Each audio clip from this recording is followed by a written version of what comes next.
There is a truth many people are not ready to hear. You can be alive and yet already dying inside. In the gospel today, Jesus says something powerful. Whoever keeps my word will never see death. Jesus is not only talking about physical death, he is speaking about the death of the soul. Because there are many people today who are still breathing, but inside they feel empty, tired, and lost. But Jesus is telling us it doesn't have to be this way. If you stay close to Him, if you listen to His word, if you trust Him again, your soul will live.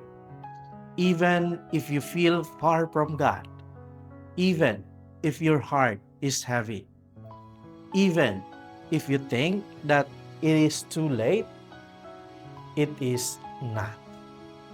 Stay close to Jesus, and your soul will live again. Amen.